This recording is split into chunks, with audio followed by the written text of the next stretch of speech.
Представете си, че 8 години не искате да се погледнете в огледалото, че не давате дори да ви снимат. А какво говорим, че на рождения ви ден не искате да опитате и една хапка от тортата, защото ви е страх, че лицето може да пламне в пъпки. Не, това не е преувеличена история. Това е реалността на една моя клиентка. И сега ще ви разкажа нейната история. Аз съм Ива Иванова и съм професионален козметик.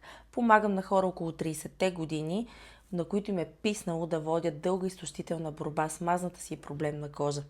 Като им създавам програми, които водят до дългосрочност и решаваме проблемите не просто като махнем пъпките, а като възстановим изцяло здравето на кожата чрез здравословни методи. А сега нека да преминем към историята на моята клиентка. Преди да се срещнем, тя е преминала през много. Опитала е всичко. Минала е през лекари. Правила е изследвания. Спряла е млечните и глутена. Спряла е дори да хапва шоколад.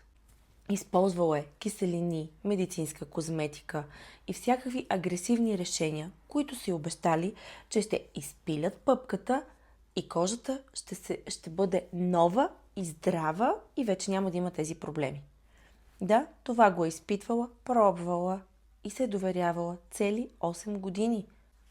И кожата обаче не се е успокоявала.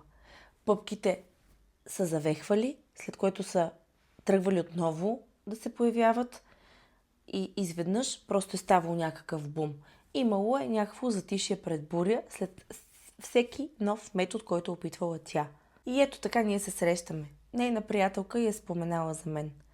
На консултацията още тя каза, че усетила нещо различно. Тя ми каза: Иве, досега никой не ме е изслушвал. Никой не ми е задавал въпроси.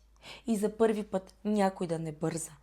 За първи път аз не се чувствам като ела за 2 минути, кажи, ето ти рецептата и просто ти да си купи нещо, с което да опиташ.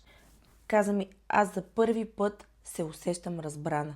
И наистина виждам, че ти искаш да ми помогнеш. Разбира се, че ми стана много мило. И в този момент аз си обясних, че целият подход изисква време. Че няма да стане магия само с 2 процедури или 3 или 1 месец. Изисква се много честа ритмика, изисква се постоянство, изисква се това тя да не прави експерименти. И че на мен ми трябва време да разпозная нейната кожа как ще реагира, какво е нейното поведение. Защото една кожа, която 8 години е преминала през толкова много изпитания, през толкова много травмиране, през толкова много третиране с продукти, които са я пилили, тази кожа няма да реагира като здрава кожа. И е много важно да имаме индивидуален подход и да може в моментите, в които кожата ще иска да избухне и да се върне отново по-старому с пъпки, ние да я хванем точно в този момент и да й подадем онези ресурси, от които има нужда. Защото кожата е орган и аз я слушам. Не бързам. Слушам кожата. И всеки път и давам това, от което виждам, че тя се нуждае. И клиентката не се поколеба. Повярва в мен и в процеса, без да има нереалистични очаквания. И така започнахме. Стъпка по стъпка. Изградихме подход, който да бъде индивидуален към нейната кожа, без да бъде агресивен. И кожата започна да се отблагодари.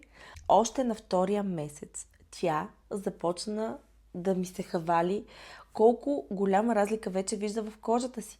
Как зачервяванията почти ги няма. Кожата й вече има равен тен. Пъпките са започнали адски много да уредяват, а черните точки вече почти не ги забелязва. На 5-я месец вече тя се чувстваше красива. Не искаше да слага фондютен. Обаче започва да вижда нещо много интересно. Вгледа се в това, че по кожата има белези и пигментации от старите възпаления. И ми каза: Иве, аз изобщо не съм виждала тези белези и пигментации, защото все имаше някоя пъпка, която ми грабваше вниманието. Сега вече искам да работим за тях. И всъщност то вече беше дошъл момента, в който кожата е готова да премина на следващия етап. И така, след една година, моята клиентка вече адски уверена в себе си и в това да излезне само по кожа, без да слага никакъв друг макияж. Тя се чувства прекрасно. Вижда кожата си красива, вижда я блестяща, сияйна и най-вече здрава. А нещо много важно. Докато кожата се изчистваше и докато преминаваше през тези етапи, тя започна отново да хапва шоколад. Вече не се страхува от млечни от глутен. Една година по-късно тя вече има здрава кожа. Чиста е, здрава е. Пъпки ли? Появяват се една-две месечно, но това вече не е проблем. Белезите почти ги няма, а пигментациите вече не се задържат. А най-хубавото е, че тя излиза навън без грим, чувства се красива и най-вече живее живот, в който е без срам и без вина. Ако ти, която гледаш това видео и ти е писнало да живееш с тази мазна и проблемна кожа и вече си опитала всичко, искам да ти кажа само едно. Проблемът не си ти. Не си се провалила. Просто никой не е погледнал кожата ти отвън пъпките. Аз работя с метод, който е холистичен, цялостен, индивидуален, без да бързам и без агресия. Моята клиентка е едно от доказателствата. Ако тази история те докосна и искаш да видиш още такива реални трансформации, последвай ме в този канал. Аз ще ти показвам не само резултати, а решения. А ако имаш нужда от помощ, знаеш къде да ме намериш.